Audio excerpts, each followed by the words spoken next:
नमस्कार, मी साक्षी अनासाने yes Marathi news मध्ये आपलं स्वागत. पाहूया त्याच्या ठळक घडामोडी.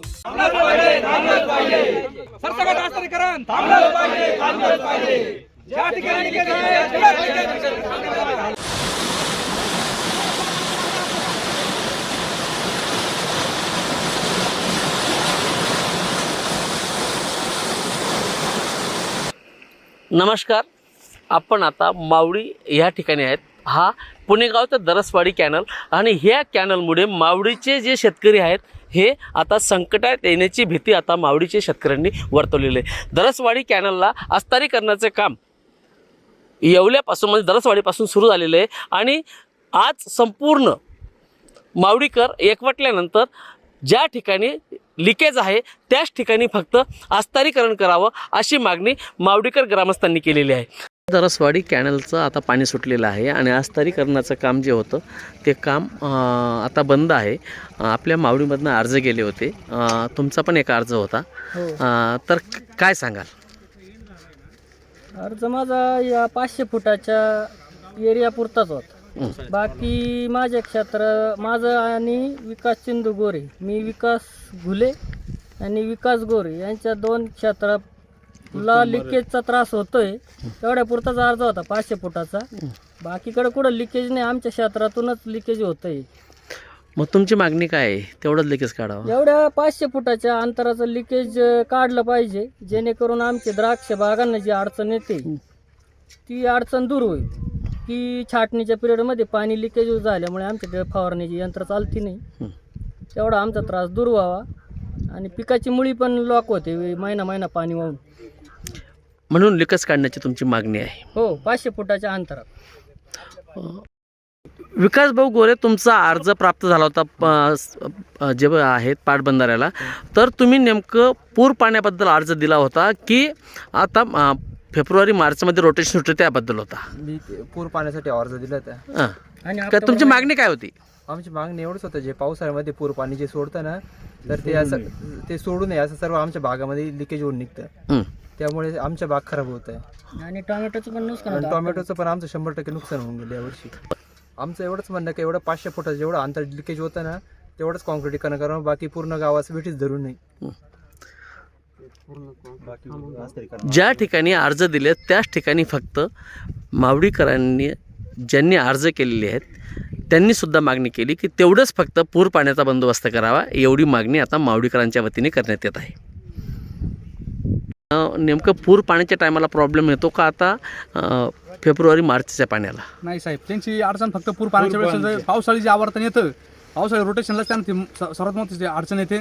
तर त्यांचं जे म्हणणं आहे, आम्ही त्यांच्या मताशी एकदम सहमत आहे. त्यांनी जे अर्ज दिलेले आहे, जे 500 फुटाचं अंतर आहे, 500 ते 600 फुटाचं अंतर, त्याच भागामध्ये अस्तरीकरण व्हावं, त्यांची पण समस्या दूर व्हावी आणि बाकीचा पण शेतकरी मावडीतला वाचवला जावा अशी आमची विनंती शासनाला. तुम्ही आता प्रत्यक्ष येस मराठीनं जी सगळी पाहणी केली आहे, तर तुम्हीच आता या माध्यमातून सांगा का खरोखर गळती कोणत्या ठिकाणी? ज्या ठिकाणी गळती आहे त्याच ठिकाणी फक्त अस्तरीकरण व्हावं एवढीच माफक अपेक्षा मावडीकरांची आहे. आपण पाहू शकतो की पाण्याला एवढा स्पीड आहे, या स्पीडने पाणी थांबत नाही आहे आणि ज्या ठिकाणी लिकेज आहे त्या ठिकाणी सुद्धा पाण्याचा थेंब एकही वाया जाताना दिसत नाही आहे. आपण पाहू शकतो पाण्याला प्रवाह जो आहे तो जोरात आहे आणि तो प्रवाह डायरेक्ट पाणी निघून जात आहे. आपल्याबरोबर मावडीचे बोलण्यासाठी उपसरपंच आहेत विजूभाऊ गोरे. विजूभाऊ, एकंदरीत तुम्ही आता आंदोलन छेडतायत, वारंवार तुम्ही जे मंत्री आहेत छगनरावजी भुजबळ साहेब यांना विनंती करतायत, तुमची काय मागणी आहे? या STVच्या माध्यमातून मी शासनाला एकच सांगू इच्छितो, मावडी परिसरातून साधारण 3 ते 4 किलोमीटरचा पुणेगाव कॅनल गेलेला आहे. साहेब, हा कॅनल गेला त्याच वेळेस साधारण 3 किलोमीटरचं मावडी परिसरातून 100 फूट खोलीचं बोगदा तयार झाला. या बोगद्यामुळं मावडीचा जो नैसर्गिक स्रोत होता तो आधीच खंडित झालेला आहे आणि त्यात आता हा पुणेगाव कॅनल गेला. या पुणेगाव कॅनलमुळं आमच्या भागात, आमच्या मावडी गावात बागायती शेती मोठ्या प्रमाणात उभी राहिली. शेतकऱ्यांनी कर्ज घेऊन बागायती शेती उभी केली. परंतु आता शासनाचं प्रस्तावित जे सिमेंट कॉन्क्रीटीकरण अस्तरीकरण चालू आहे, या अस्तरीकरणामुळं मावडीच्या भूजल पातळीमध्ये मोठ्या प्रमाणात घट होईल, मावडीची शेती मोठ्या प्रमाणात धोक्यात येईल. इथल्या तरुणांनी नोकऱ्या न मिळाल्यामुळं तो तरुण शेतीला लागलेला आहे आणि आता तो हा आपण तर बघता सगळे तरुण शेतकरी आहे. यात सगळ्या तरुण शेतकऱ्यांवर मोठी बेरोजगारीची कुऱ्हाड याच्यातून उपलब्ध होईल. ही समस्या तयार होईल. शेती तर उद्ध्वस्त होईलच, परंतु या शेतीवर मोलमजुरी करणारा गावातला गरीब आदिवासी समाज आहे, त्याच्या पण रोजीरोटीवर मोठी समस्या तयार होईल. शासनाने याची दखल घेतली पाहिजे. शासनाने दखल घेतली पाहिजे. तुषार भाऊ, तुम्ही तरुण कार्यकर्ता आहात, कॉलेज सोडलं, नंतर तुम्ही शेती करायला लागलेत. ह्या कॅनलचं अस्तरीकरण झालं तर काय होईल? पूर्ण धोक्यात येईल. त्यानंतर अस्तरीकरण झाल्यानंतर आम्हाला जे लिकेज आहे ते तर थांबलंच पाहिजे, परंतु शेतकऱ्यांना पूर्ण पाणी पण गेलेलं पाहिजे, शेतीमध्ये गेले पाहिजे. आणि बाग आमच्या सगळी इथं बागच आहे आणि त्यामुळे सगळ्यांचं नुकसान होणार आहे या शेतकऱ्यांचं. त्याच्यामुळे हे अस्तरीकरण थांबलं गेलं पाहिजे, एवढीच आमची अपेक्षा आहे. राहुल भाऊ, आता तुम्ही एवढी वर्ष शेती करतायत, द्राक्ष बाग पण तुमची आहे. आता कधी अस्तरीकरण झालं तर इथं जी परिस्थिती आहे कशी निर्माण होईल? कशी निर्माण होईल म्हणजे सर असं आहे का जी बाग लावलेली आता जवळजवळ 10-12 वर्षापासून जी बाग लावलेली, या अस्तरीकरण जर झालं तर बाग पूर्णपणे तोडावं लागेल आणि प्यायला सुद्धा पाणी राहणार नाही, अशी परिस्थिती राहील. आमचा अस्तरीकरणाला विरोध नाही, पण ज्या ठिकाणी गळती त्याच ठिकाणी अस्तरीकरण करा. असं ज्या ठिकाणी गळती आहे त्या ठिकाणी अस्तरीकरण करा. अमोल भाऊ, आता जो राहुल भाऊंनी मुद्दा मांडला त्याबद्दल तुम्हाला काय वाटतं? राहुल जो बोलला की जिथं लिकेज आहे तिथंच अस्तरीकरण झालं पाहिजे, ते पण योग्य आहे.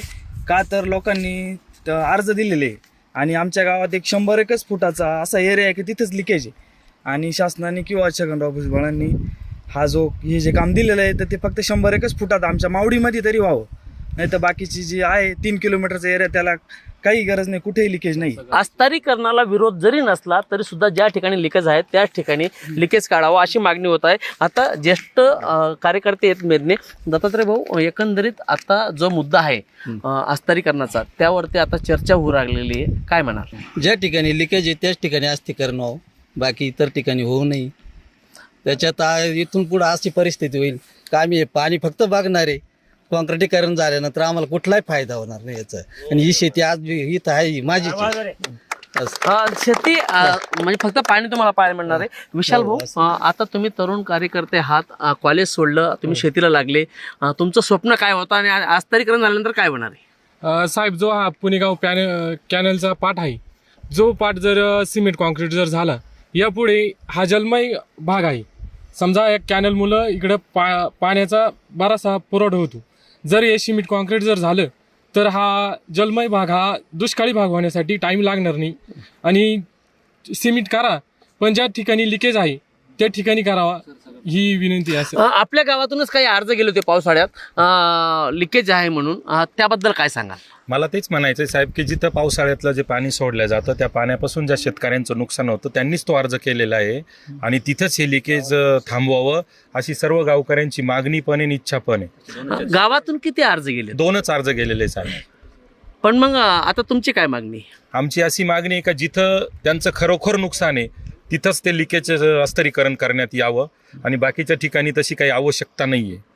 समजा अस्तरीकरण सुरूच झालं तर तुम्ही काय करणार? सर, आम्हाला आत्महत्या केल्याशिवाय पर्याय नाही. आम्ही एक शेतकरी आहे. आम्ही साधारण 92 सालापासून आमची जमीन गेली. आम्हाला एवढा आनंद झाला होता का बा आपली शेती गेली तरी पण आपल्याला पाणी भेटल. साधारण 2000 पासून आम्ही द्राक्ष बाग लागवडीसाठी तयारीत झालो. एकदम द्राक्ष बाग एकदम सुजलम सुफलम झालं. आता हे पाणी जर आम्हाला भेटलं नाही तर आम्ही काय करायचं? आता समजा हे मजूर आहे, या मजुरांचा काय, हे मजूर आमच्या शेतीवरच सगळे अवलंबून, हेच शेती रोजगार करीत. जर समजा आम्ही मेलो तर हे मरणार आहे. नेमके मजुरीवरती आता गदा येणार असं म्हणतायत, काय सांगा? काय नाही, मजुरी जर भेटेल तर आम्ही उपाशी मारणारच ना साहेब. त्याकरता तुम्ही सिमेंट कॉन्क्रीट थांबवलं पाहिजे. भाऊ, एकंदर अस्तरीकरण कधी आता समजा चालूच केलं तर काय करणार आहात? चालूच केलं तर आम्हाला आत्महत्याच करावं लागणार आहे. पाटात बसू मग काय करणार आहे? असं मारणार आहे तर असं मारणारच बस. म्हणजे तुम्ही तीव्र आंदोलन तीव्र आंदोलन. आपण पाहू शकतो की आता ह्या अस्तरीकरणाकडे जे संबंधित विभाग आहे त्या विभागाने लक्ष देऊन अस्तरीकरण ज्या ठिकाणी लिकेज आहे किंवा ज्या ठिकाणी अर्ज दिलेत त्याच ठिकाणी अस्तरीकरण थांबवण्याची मागणी मावडीकर ग्रामस्थांनी केली आहे. थांबलाच पाहिजे, सरसकट अस्तरीकरण थांबलाच पाहिजे. येस मराठीसाठी शामराव सोनवणे, नाशिक. अशाच प्रकारच्या ताज्या घडामोडींसाठी येस मराठी न्यूज YouTube चॅनलला शेअर करा, सबस्क्राईब करा, लाईक करा आणि पाहत राहा येस मराठी न्यूज.